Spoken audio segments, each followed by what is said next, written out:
Haunted World। पहाड़ियों के बीच बसा देवगिरी गांव पहली नज़र में किसी तस्वीर जैसा लगता है। हरे भरे खेत, मिट्टी की खुशबू और शांत वातावरण। लेकिन इस शांति के पीछे एक गहरा सन्नाटा छिपा है जो बाहरी लोगों को असहज कर देता है। एक पुरानी खटारा बस रुकती है और उसमें से रवि उतरता है और आंखों में एक नई शुरुआत की उम्मीद के साथ साथ एक अनजाना डर भी है। वो शहर की भागदौड़ से दूर यहां शांति की तलाश में आया है, यह शायद खुद से भागकर। जैसा सोचा था उससे भी ज्यादा शांत है। शायद यही चाहिए था मुझे।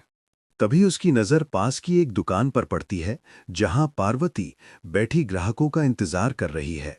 रवि उसकी ओर बढ़ता है। नमस्ते, क्या आप बता सकती हैं कि पुरानी लाइब्रेरी किस तरफ है? मुझे वहीं जाना है। लाइब्रेरी? तुम नए लाइब्रेरियन हो क्या? शहर से आए हो?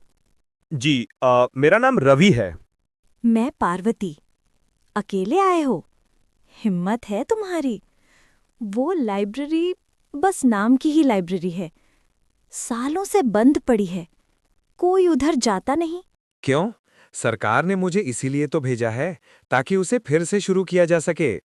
सरकार को गांव की हर बात कहाँ पता होती है। कुछ जगहें बंद ही रहें तो अच्छा है, खासकर सूरज ढलने के बाद तो उस तरफ बिल्कुल मत जाना। रवि को पार्वती की बातें अजीब लगती हैं, लेकिन वो इसे गांव का अंधविश्वास मानकर नजरअंदाज कर देता है। पार्वती उसे रास्ता बताती है, उस धूल भरी सड़क पर आगे बढ़ जाता है जो लाइब्रेरी की ओर जाती है। लाइब्रेरी एक पुरानी 2 मंजिला इमारत है जो बेलों और जंगली घास से ढकी हुई है। उसकी वास्तुकला शानदार है, लेकिन अब वो एक खंडहर जैसी लगती है। दरवाजे पर एक बड़ा जंग लगा ताला लटका है। दरवाजा चरमराते हुए खुलता है और अंदर से धूल और पुरानी किताबों की मिलीजुली गंध आती है। अंदर घुप अंधेरा है। हे भगवान, यहाँ तो सांस लेना भी मुश्किल है। पार्वती सही कह रही थी, सालों से कोई नहीं आया यहाँ। टॉर्च की रोशनी में लाइब्रेरी का मुख्य हॉल नजर आता है। ऊंची छत, दीवारों पर लकड़ी की बड़ी बड़ी अलमारियां जो छत तक पहुंच रही हैं और बीच में धूल से ढकी कुछ मेजें और कुर्सियां। हवा में एक अजीब सी ठंडक है जो बाहर की गर्मी से बिल्कुल अलग है। रवि को लगता है जैसे कोई उसे देख रहा है। वो इस एहसास को झटक देता है। तभी उसे कोने से एक धीमी आवाज सुनाई देती है। वो चौंक कर उस तरफ अपनी टॉर्च घुमाता है। कौन है वहाँ? कोई जवाब नहीं आता। कुर्सी धीरे धीरे हिलना बंद कर देती है। रवि का दिल तेजी से धड़कने लगता है। वो सोचता है कि शायद हवा के झोंके से ऐसा हुआ होगा, लेकिन लाइब्रेरी की सारी खिड़कियां तो बंद है। वो हिम्मत करके आगे बढ़ता है। उसकी नजर एक बड़ी मेज पर पड़े एक रजिस्टर पर जाती है। वो उसे उठाता है और धूल साफ करता है। उस पर लिखा है लाइब्रेरी रिकॉर्ड्स 1985। वो उसे खोलता है। आखिरी एंट्री लगभग 40 साल पुरानी है। आखिरी लाइब्रेरियन का नाम था माया। वो धीरे धीरे लकड़ी की चरमराती सीढ़ियों की ओर बढ़ता है। हर कदम पर उसका दिल जोर से धड़कता है। ऊपर का माला और भी ज्यादा अंधेरा और डरावना है। वहां एक गलियारा है जिसके दोनों ओर छोटे छोटे कमरे हैं। आवाज सबसे आखिरी वाले कमरे से आई थी। वो उस कमरे के दरवाजे तक पहुंचता है जो थोड़ा सा खुला हुआ है। वो दरवाजे को धक्का देता है। अंदर एक छोटा सा स्टडी रूम है। जमीन पर एक किताब गिरी हुई है। ऐसा लगता है जैसे उसे किसी ने अलमारी से फेंका हो। रवि किताब उठाता है। ये काले चमड़े की जिल्द वाली एक पुरानी किताब है जिस पर कोई शीर्षक नहीं है। वो किताब खोलता है। पहला पन्ना खाली है। दूसरे पन्ने पर कांपती हुई लिखावट में कुछ लिखा है। तुम यहाँ क्यों आए हो रवि? क्या तुम सोचते हो कि इस धूल के नीचे अपने राज छिपा सकते हो? तुम उससे नहीं भाग सकते जो तुमने किया है। रवि के हाथ कांपने लगते हैं। ये उसकी कहानी है, उसके अतीत का वो काला अध्याय जिसे वो सबसे छिपाता फिर रहा है। कुछ साल पहले शहर की सेंट्रल लाइब्रेरी में उसकी लापरवाही से एक बहुत ही दुर्लभ और कीमती पांडुलिपि खराब हो गई थी। ये बात कुछ ही लोग जानते थे। यहां इस गुमनाम गांव में किसी को कैसे पता चला? किताब के पन्ने तेजी से पलटने लगते हैं। वे एक खाली पन्ने पर आकर रुक जाते हैं। रवि की आंखों के सामने खून जैसे लाल रंग की स्याही से उस पन्ने पर शब्द उभरने लगते हैं। उभरते हुए शब्द हैं, भागो। रात भर रवि सो नहीं पाया। सुबह होते ही वो गांव के सबसे बुजुर्ग व्यक्ति रमेश के घर पहुंचता है। रमेश अपने घर की बरामदे में बैठे हैं। रमेश जी, मुझे आपसे कुछ जरूरी बात करनी है। आओ बेटा, बैठो। तुम्हारा चेहरा उतरा हुआ क्यों है? सब ठीक तो है? कुछ भी ठीक नहीं है। वो लाइब्रेरी, वो जगह, वो भुताहा है। रवि उसे पिछली शाम हुई सारी घटना बताता है। हिलती हुई कुर्सी, किताब का गिरना और उस पर लिखी डरावनी बातें। रमेश की आंखों में कोई आश्चर्य नहीं है, बल्कि एक जाना पहचाना डर है। मैंने तुमसे कहा था, पार्वती ने भी समझाया होगा। वो आधी रात की लाइब्रेरियन है, वो माया की आत्मा है। माया? वही जिसका नाम मैंने रजिस्टर में देखा था। क्या हुआ था उसके साथ? माया इस गांव की सबसे पढ़ी लिखी महिला थी। उसे किताबों से प्यार था। वो इस लाइब्रेरी की जान थी। लेकिन गांव वाले उसे शक की नजर से देखते थे। वे कहते थे कि वो काली शक्तियों को पूजती है। उसका ज्ञान ही उसका दुश्मन बन गया। मतलब? एक रात गांव में आग लग गई। लोगों ने इल्जाम माया पर डाल दिया। कहा कि ये उसी का किया धरा है। भीड़ ने अपना आपा खो दिया। उन्होंने उसे और उसकी किताबों को लाइब्रेरी के अंदर बंद कर दिया और बाहर से आग लगा दी। रवि के रोंगटे खड़े हो जाते हैं। ये तो भयानक है। किसी ने उसे बचाने की कोशिश नहीं की? डर बेटा, डर इंसान को अंधा और बहरा बना देता है। वो अंदर चीखती रही, मदद के लिए पुकारती रही, लेकिन कोई आगे नहीं बढ़ा। कहते हैं उसकी आत्मा आज भी उस लाइब्रेरी में अपनी किताबों के साथ कैद है।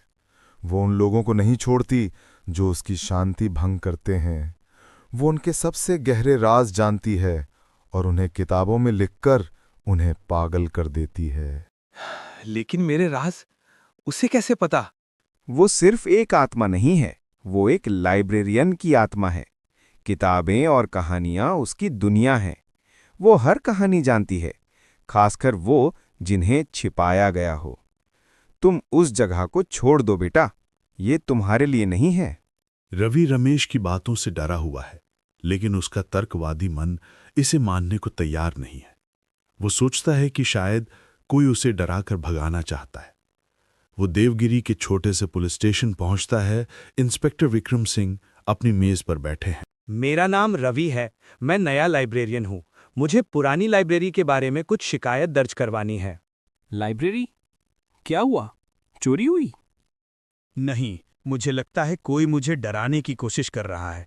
कोई वहां छिपकर। कहीं आपको वहां कोई हिलती हुई कुर्सी या उड़ती हुई किताबें तो नहीं दिखीं? कहीं किसी किताब पर आपका नाम तो नहीं लिखा था? रवि हैरान रह जाता है। आपको कैसे पता? सर, मैं यहाँ 5 साल से हूँ। आपसे पहले भी 2 लोग उस पोस्ट पर आए और 1 हफ्ते के अंदर भाग गए। सब यही कहानी सुनाते हैं, माया का भूत, आधी रात की लाइब्रेरियन। ये सब गांव वालों का फैलाया हुआ अंधविश्वास है। तो फिर वो किताब, उस पर मेरी निजी बातें कौन लिख सकता है? देखिए, यह एक छोटा गांव है। यहाँ बातें आग की तरह फैलती हैं। हो सकता है आपने किसी से अपनी कहानी का जिक्र किया हो और किसी शरारती तत्व ने आपको डराने के लिए ये सब किया हो। मैं आपकी औपचारिक शिकायत दर्ज कर लेता हूँ, लेकिन मैं आपको सलाह दूंगा कि इन बातों पर ध्यान ना दें। आप मेरी बात पर यकीन नहीं कर रहे हैं। मैं सिर्फ सबूतों पर यकीन करता हूँ सर, और भूतों के खिलाफ मैं FIR दर्ज नहीं कर सकता। रवि निराश होकर पुलिस स्टेशन से बाहर निकलता है। अब वो अकेला है। उसे खुद ही इस रहस्य की तह तक पहुंचना होगा। डर के बावजूद रवि उस रात फिर से लाइब्रेरी जाता है। मैं फिर से लाइब्रेरी के अंदर हूँ। रात के लगभग 10 बजे हैं। अभी तक सब कुछ शांत है। मैं उस स्टडी रूम की जांच करने जा रहा हूँ। वो स्टडी रूम में दाखिल होता है। कल फेंकी हुई किताब अभी भी वहीं जमीन पर पड़ी है। वो उसे नहीं छूता। उसकी नज़र एक बंद दरवाजे पर जाती है जिस पर लिखा है मुख्य लाइब्रेरियन का कार्यालय। उस पर भी ताला लगा है। उसे लगता है कि इस कमरे के अंदर उसे कुछ सुराग मिल सकते हैं। अंदर का कमरा माया का निजी कार्यालय था। सब कुछ धूल में सना है, लेकिन करीने से लगा हुआ है। एक मेज, एक कुर्सी और दीवारों पर नक्शे लगे हैं। मेज की दराजें बंद हैं। वो पहली दराज खोलता है। उसमें कुछ सूखे हुए फूल और एक तस्वीर है। तस्वीर में माया एक युवक के साथ खड़ी मुस्कुरा रही है। वो दूसरी दराज खुलता है। उसमें एक छोटी चमड़े की डायरी है। ये माया की निजी डायरी है।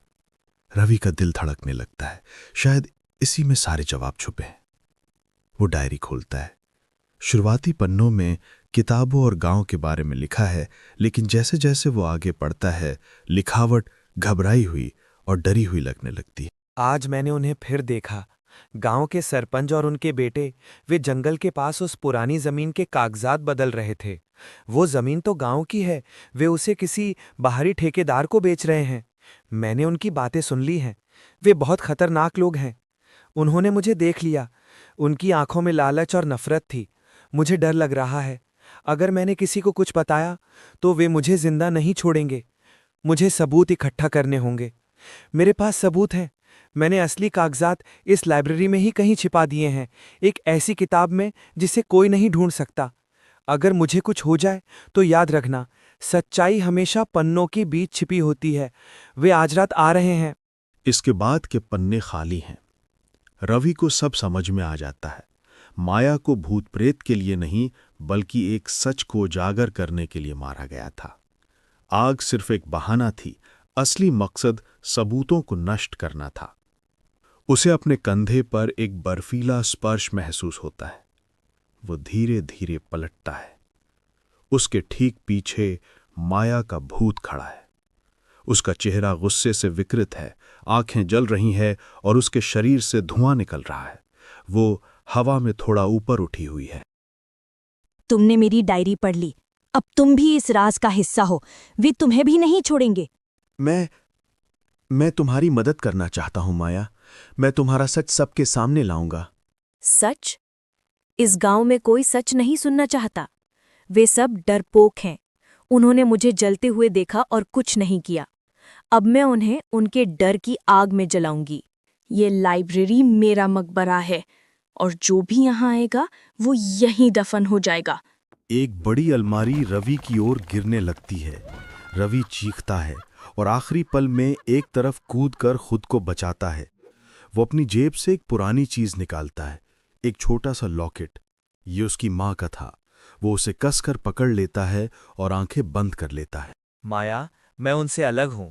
मुझे न्याय पर विश्वास है। मुझे एक मौका दो। अचानक सब कुछ शांत हो जाता है। चीजें वापस अपनी जगह पर गिर जाती हैं। माया का भूत गायब हो चुका है। दरवाजा अपने आप खुल जाता है। रवि भागकर लाइब्रेरी से बाहर निकलता है। उसके हाथ में माया की डायरी है। रवि सीधे पुलिस स्टेशन पहुंचता है और माया की डायरी इंस्पेक्टर विक्रम की मेज पर रख देता है। इसे पढ़िए। ये सिर्फ एक भूत की कहानी नहीं है, ये एक हत्या और एक बहुत बड़े घोटाले का सबूत है। और आपको लगता है कि मैं 40 साल पुरानी एक डायरी के आधार पर गांव के सबसे शक्तिशाली लोगों के खिलाफ जांच शुरू कर दूंगा? इसमें सरपंच का जिक्र है, वही सरपंच जिनका परिवार आज भी गांव पर राज कर रहा है। देखिए, ये सब परिस्थितिजन्य सबूत हैं। डायरी कोई भी लिख सकता है। मुझे ठोस सबूत चाहिए, वो जमीन के कागजात जिनका इसमें जिक्र है। वो कागजात लाइब्रेरी में ही हैं। माया ने उन्हें छिपा दिया था। मुझे उन्हें ढूंढना होगा। ठीक है, आप ढूंढिए। जब तक आपके पास वो कागजात नहीं हैं, मैं कुछ नहीं कर सकता। लेकिन एक सलाह दूंगा, आप बहुत खतरनाक खेल खेल रहे हैं। अगर आपकी बातों में जरा भी सच्चाई है तो आपकी जान को खतरा है। रवि वापस लाइब्रेरी आता है। अब उसका मकसद सिर्फ भूत को समझना नहीं, बल्कि माया को इंसाफ दिलाना है। वो डायरी की आखिरी पंक्ति याद करता है, सच्चाई हमेशा पन्नों के बीच छिपी होती है। एक ऐसी किताब जिसे कोई नहीं ढूंढ सकता, इसका क्या मतलब हो सकता है? वो घंटों तक एक एक किताब की जांच करता है। वो पन्ने पलटता है, जिल्द देखता है, लेकिन उसे कुछ नहीं मिलता। हजारों किताबें हैं, ये तो भूसे के ढेर में सुई ढूंढने जैसा है। तभी उसकी नज़र लाइब्रेरी के चौकीदार कैलाश पर पड़ती है। वो चुपचाप एक कोने में खड़ा उसे घूर रहा है। कैलाश हमेशा से ही अजीब रहा है। वो किसी से बात नहीं करता, बस लाइब्रेरी के चक्कर लगाता रहता है। रवि को उस पर शक होता है। तुम यहाँ क्या कर रहे हो कैलाश? रखवाली, ये मेरा काम है। किसकी रखवाली? लाइब्रेरी की या इसके रहस्यों की? कैलाश कोई जवाब नहीं देता, बस उसे घूरता रहता है और फिर चुपचाप वहां से चला जाता है। रवि का शक और गहरा हो जाता है। वो थककर एक मेज पर बैठ जाता है। उसकी नज़र लाइब्रेरी के पुराने कैटलॉग सिस्टम पर जाती है और उसके अंदर पीले पड़ चुके कुछ मुड़े हुए कागज रखे हैं। ये वही जमीन के असली कागजात हैं। उन पर गांव की पंचायत की मोहर लगी है। ये एक अकाट्य सबूत है। जैसे ही वो कागजात हाथ में लेता है, लाइब्रेरी का मुख्य दरवाज़ा जोर से खुलता है। गांव का वर्तमान सरपंच, जो उस पुराने सरपंच का बेटा है, अपने कुछ आदमियों के साथ अंदर खड़ा है। उनके हाथ में लाठियां हैं। कैलाश भी उनके साथ है, सिर झुकाए खड़ा है। मैंने सोचा था कि तुम शहर के लड़के हो, डरकर भाग जाओगे, लेकिन तुम तो बहुत बहादुर निकले। वो चीज हमें दे दो और हम तुम्हें शांति से जाने देंगे। तो ये सब तुम लोगों का किया धरा है? कैलाश, तुम भी इनके साथ मिले हो? इन्होंने मेरे परिवार को मारने की धमकी दी थी, मैं मजबूर था। अब जब तुमने सज्जान ही लिया है तो हम तुम्हें जिंदा नहीं छोड़ सकते। तुम्हारा भी वही हश्र होगा जो उस लाइब्रेरियन का हुआ था। सरपंच के आदमी रवि की ओर बढ़ने लगते हैं। रवि पीछे हटता है, कागजात कसकर पकड़े हुए। अब बचने का कोई रास्ता नहीं है। माया का भूत अपने सबसे भयानक रूप में प्रकट होता है। उसकी आंखें लाल अंगारों की तरह जल रही हैं और उसका शरीर लगभग पारदर्शी है। वो हवा में तैरती हुई सरपंच की ओर बढ़ती है। तुमने सोचा था कि तुम सच्चाई को जलाकर राख कर दोगे। सच्चाई कभी नहीं मरती। तुमने मुझसे मेरी आवाज छीन ली, लेकिन आज ये पूरी लाइब्रेरी मेरे लिए चीखेगी। सरपंच डर के मारे जमीन पर गिर जाता है।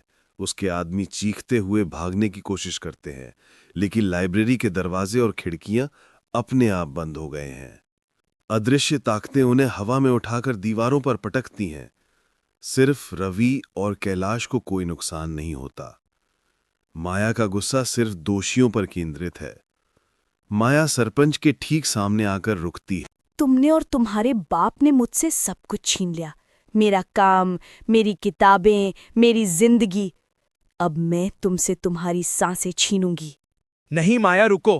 अगर तुमने उसे मार दिया तो तुम में और इन लोगों में कोई फर्क नहीं रह जाएगा।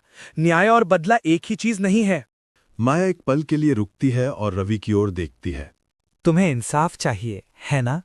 असली इंसाफ कानून के जरिए मिलेगा। मेरे पास सबूत हैं। इन्हें इनके किए की सजा मिलेगी, लेकिन इस तरह नहीं। माया का गुस्सा धीरे धीरे शांत होता दिखता है। तभी पुलिस का सायरन सुनाई देता है।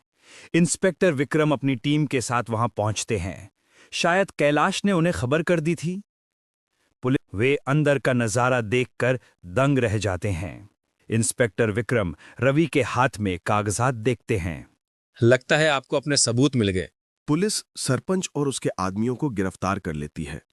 जैसे ही वो लाइब्रेरी से बाहर जाते हैं, माया का भूत धीरे धीरे शांत होकर रवि के सामने आता है। अब उसके चेहरे पर गुस्सा नहीं, बल्कि एक तरह की शांति है।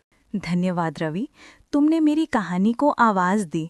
अब मेरी किताबें? मैं तुम्हारी किताबों का ख्याल रखूंगा। ये लाइब्रेरी अब सिर्फ एक इमारत नहीं, बल्कि तुम्हारी विरासत होगी। यहाँ लोग ज्ञान के लिए आएंगे, डरने के लिए नहीं।